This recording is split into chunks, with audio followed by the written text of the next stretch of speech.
Hello guys, आज आम बनेबा टमाटो कांजी। तो चलते देखा टमाटो कांजी केमी प्रस्तुत हो। चलो परिया सब मुझे काटी नहीं, टमाटो मूल बैगण बोईतालु सब काटी नहीं। तो किसी भात भी कालीर भात थिला, तो कालीर भात मु फ्रिज रे रखी कंसार किसी पानी नहीं, से भात को भी पकईदेली आउ भल भाव चकटिकी मिक्स करदेली। देखूँ तो गैस को ऑन करी से भात को मु गैस उपर बसईदेली आ भल भाव चकटिदेली। देखूँ से हलदी गुंड पकईकी किसी समय बसईदेली।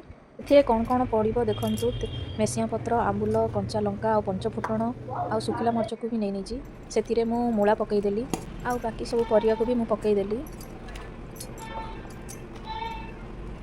से लुण भी दे स्वाद अनुसार लुण देवे। टमाटो बटा रखी थी, टमाटो बटा को भी पकई कटा टमाटो को भी पकई से दुईटी आंबुल आप खट्टा अनुसार देवे। आंबुल कड़ई को मु फ्लेम रे बसई देछि, से तेल दे देछि, पंचफुटण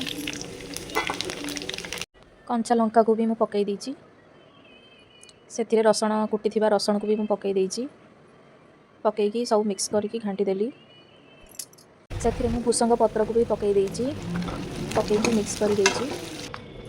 तो पंचफुटण को लेकिन कांजी रे पकईकी सेटा को मु गोळेई देली। देखो हमर प्रस्तुत हो गला कांजी। एटा को कहा जाए टमाटो कांजी। तो आपण भी निश्चय बनातु आउ शेयर करेंगे केमिति हेइची हमर टमाटो कांजी। तो रही नमस्कार, जय जगन्नाथ।